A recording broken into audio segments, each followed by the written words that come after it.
As we just explored on the line, it's going to take a lot to wrest the 3rd Congressional District from an incumbent. The man in that enviable position is Ben Ray Lujan. Thank you for being here with us and spending some time. Thanks, Shane. It's always good to get a chance to visit. Absolutely. Good to see you. My first question. Everyone talks about this. How, from your point of view, what is it going to take to cut through the partisan stuff that we're all seeing and watching and getting a stomachache over in Washington right now? What's it going to take to cut through all that? People need to come together. You know, it's this notion of being able to find that common ground where it's okay to disagree, but do it in a respectful way. Oddly enough, a few days ago here at PVS, we actually had a chance to visit with Mr. Donaldson about this a little bit. And you go back to when things fell apart. You go back to a time when Tom DeLay, Newt Gingrich, Mr. Hastert, there was a change in the way that Washington, D.C.'s work week was treated, as opposed to working from Monday to Sunday or Monday for 2 weeks. The work week changed from Tuesday to Thursday. Families came home. Members were flying into Washington, D.C. on a Tuesday, flying back home to their districts on a Thursday. So members didn't create those personal relationships where they respected one another. And it's just like when you're growing up. If you get to know someone personally, you're not going to call them names because you're going to see them at church on Sunday. You're going to see them at the ball game. Your kids are going to get to know each other. Your spouses are going to get to know each other. Yeah. That needs to happen. And I'm also hopeful that as we see the Congress this next cycle, whoever's in charge, smaller margins. That means members have to come together to work with what's in the best interest of their districts and the country. So I'm hoping to see a little bit more of that. Let's talk about your dad. Longtime Speaker of the House here, Ben Lujan. First question, obvious question, how's he doing? Well, thank God Dad's doing well. I mean, he's fighting. He's determined to beat the cancer. He has my mom, our guardian angel, by his side. It's amazing to see the two of them. And, you know, lung cancer is a tough thing. It's really taken a toll on Dad, but he's still strong. He's on the phone. He's always talking to his members. He's on the email. Text messaging. I get more text messages now from Dad than I ever did before, always checking in. It's just amazing to see that. And so thank God his mind is still very strong. He's still very engaged. And like I said, even though the doctors early on didn't give him much hope with the diagnosis, he told them, don't give up on me because I'm not giving up. And I've just learned so much from him and Mom. Just when you think that you're a grown man and that you're going to start teaching Mom and Dad some things as opposed to them teaching you everything all your life, you learn life lessons that you never imagined that you needed to know. That's very sweet. And, you know, the compassion and courage that I've seen from both Mom and Dad, it's incredible to see. Yeah. One of the things you might have learned, I'm going to imagine, growing up in a household like that is power and how one wields power, uses power, distributes power, deals with power coming towards them. What did you learn about that watching your dad and how he dealt with people in a very tough environment in power? What did you learn from him? Well, the importance of humility and always remaining humble. That's what I love about my father is he's a very humble person. And I think it's the parents that he had, my grandpa Celedon and grandma Nestora, my grandfather who was a sheep herder. You know, I still live in the same house that my great-grandparents, grandparents, and parents once lived in. I'm neighbors with my parents. And those sheep barns that my grandfather built are still there in the front yard. We still raise sheep today. And Dad said we're always keeping them around to remember your grandfather, to remember hard work. You know, Dad, as Speaker of the House, would get home from a long day at the session, and if those sheep weren't fed, he'd go down there and it would drive my mom nuts. He'd go down there in his boots or his shoes, in his suit, hop the corral, open a bale of hay, toss the bale of hay, fill up the water tanks in the evening, and then, you know, turn in. Or in the morning, that's how he started if we weren't there to help out. And that's the kind of guy that Dad was. He'd roll up his sleeves and he'd work, he'd help anybody, but he also knew that he had to treat people with respect. But he always told me, Ben, there's a gut that you get in your stomach. It's there to guide you. Listen to it. And we've raised you. You know, you have a lot of your mom and dad and your grandma and grandpa in you. Listen to that gut and just do what's right for the people and be respectful. Interestingly, you know, a couple of terms in Congress, certainly power is not a word you could directly apply to someone this early in their political cycle in Congress. However, there's got to be ways, it would seem to me, you could wield your own power even after a couple of terms. Have you found that you've taken some of those lessons from your dad? Are they applicable to the Congress, or is it just a wildly different circumstance? No, I think anywhere in this world, when you treat people with respect and dignity, they're willing to work with you. And that's what I found with my colleagues, Democrats or Republicans in the House. If they think that you're sincere and that you're real about what you're trying to get done, they're willing to open up to you and help you out. That's what I was surprised about. I figured, look, you're going to get elected, you're out there, you're on your own. But other members, when they know that you're sincere in your approach, they're willing to help out a little bit. And I appreciate that. I think I've been able to take a lot of that, a lot of New Mexico values and principles, growing up on that small little farm, willing to roll up my sleeves and get the work done out in Washington, D.C. with my colleagues, and they're willing to help you out. So always looking after home and seeing what you can do about your district, but seeing how you can be supportive for the greater good of the country as well. Sure. Let's go to the district itself and some issues there. San Juan Generating Station, let's start there. We've got a bit of a dilemma here. We've got an EPA ruling that says we need to do something about haze. We got PNM saying they want to do something a little bit more, cost effective from what they're being asked to do. Who should prevail here? Is the EPA tougher standards the way to go, or does PNM have a case here in your view? And how do you balance those two needs? Well, what we're seeing here is how everyone's come together. The EPA is working with the state's working with PNM, the Navajo Nation is at the table. Many of the parties that are interested in the group with the lawsuits are also at the table right now trying to resolve this case. Look, what this comes down to is it's almost like having a car. If you don't change the oil in that vehicle, it's going to break down. If you don't change the tires when they go flat, the car's not going to run. And if you get a crack in that windshield and it gets really cold and it spreads, you're not going to be able to see. These facilities need to be maintained. And it's not just about haze. This is about the health of the community as well. So as we look to see the best approach that can possibly be put on the table, the state actually recently put out a settlement agreement that they're willing to entertain, working with the EPA. There's a deadline coming up on October 15th, and we're hoping that everyone can come together to resolve this and do what's in the best interest of the state, do what's in the best interest of the environment, do what's in the best interest of the employees and those that are out there working, as well as the community where the plant really is. I think that we can get to the end of this with a win-win situation where we're going to strengthen the facilities. They're going to produce less emissions. People are still going to be working. We're going to have some natural gas generation, so less emissions there. Using New Mexico's natural gas, keeping those revenues here. That's a good approach, and it's a good start with what we have on the table now. Similar topic, somewhat, climate change. Man-made, do you believe it's man-made? And do you believe we've had climate change, first of all? Let's just start there. I agree with 97% of the scientists out there that believe that climate change is real, that man is contributing to it as well.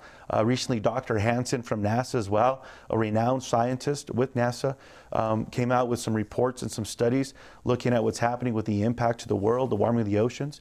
Los Alamos National Laboratory also has a responsibility with monitoring what's happening with climate and also the warming of the temperatures.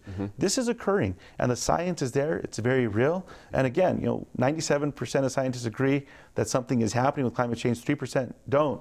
I think that's just simple math. Sure. I agree with those 97% of the scientists. The other night in the debate, the other night in the debate with Sam Donaldson, the question of CMMR up at Los Alamos came up.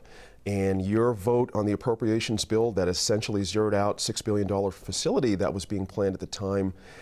I want to follow up on that and allow you to just explain that vote a little bit, because I felt like you were starting to dig under it a little bit, but the time kind of caught up with you. Why did you not vote for that bill that would have included zeroing out the budget for that very important project in Los Alamos? Well, when we supported the appropriations bill, sadly, the House Republicans are in charge right now.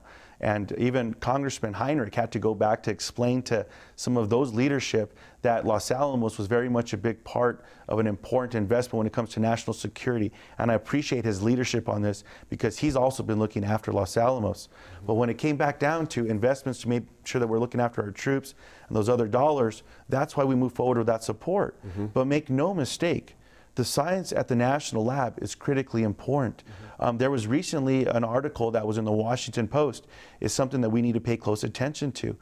As we look to see where the Bush administration failed in this regard, associated with leading up to the START Treaty and the importance of non-proliferation movement that the Obama administration is moving forward with, if the United States is going to comply and meet its obligations with the START Treaty, we need facilities like that at Los Alamos to preserve that work and preserve that science. Have you fought hard enough for that very same circumstance you're describing? Because one could make a case that by not voting for that appropriations bill, you weren't quite fighting hard enough.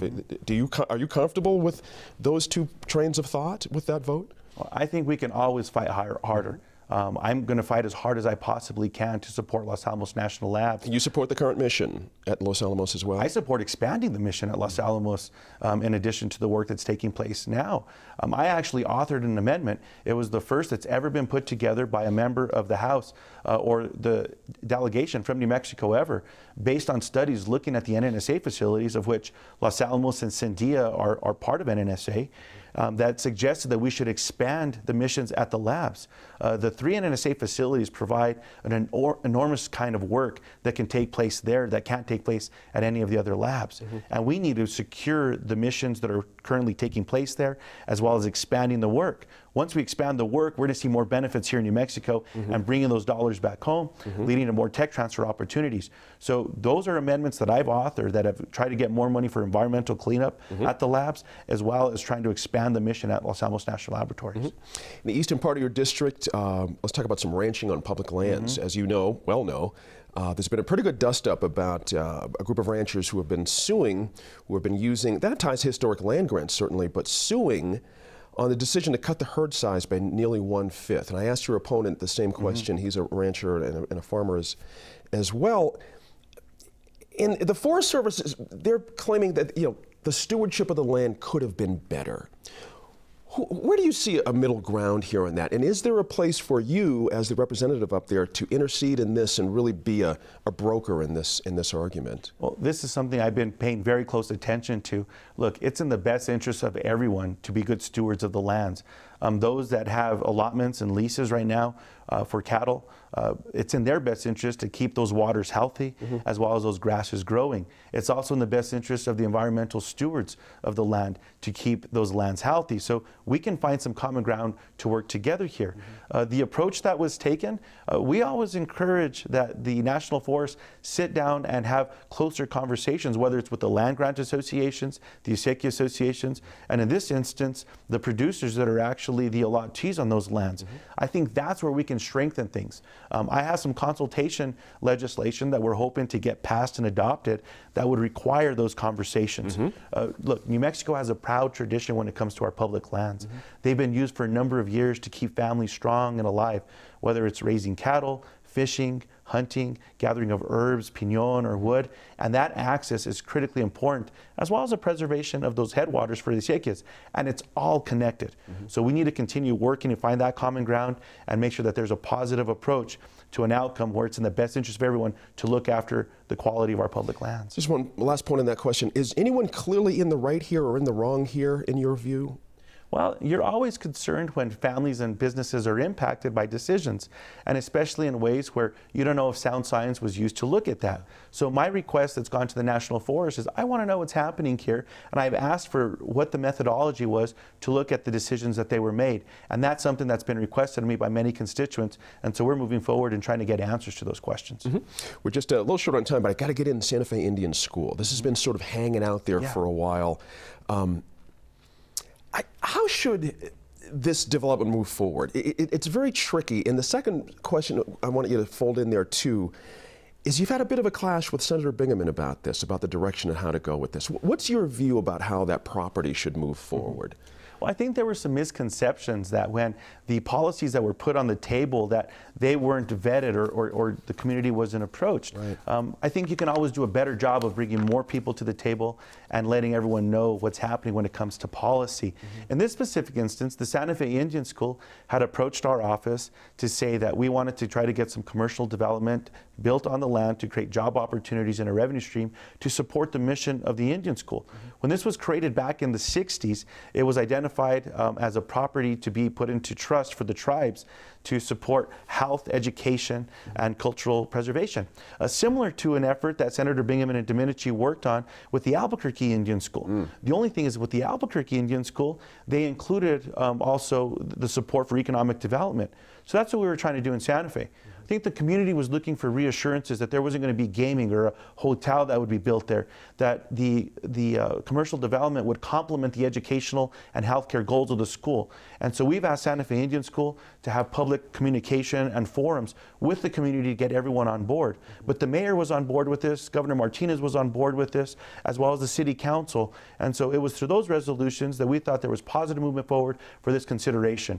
But in the end, we need to come back to the table, work with the community, find a common ground, and get everyone on the same page. Because in the end, it's about the students at Santa Fe Indian School to make sure they get the best education possible. And that's where the center of all my work has been. Congressman, thank you for spending some time. And from all of us here at New Mexico PBS, please give the best to your dad from us. I appreciate you asking about Dad, and thank you to PBS for all that you do. You keep the community informed. You have a great conversation here. And to all the panelists also within Focus, just thank everyone for all the work you do. Thank you so much for saying that. Appreciate it.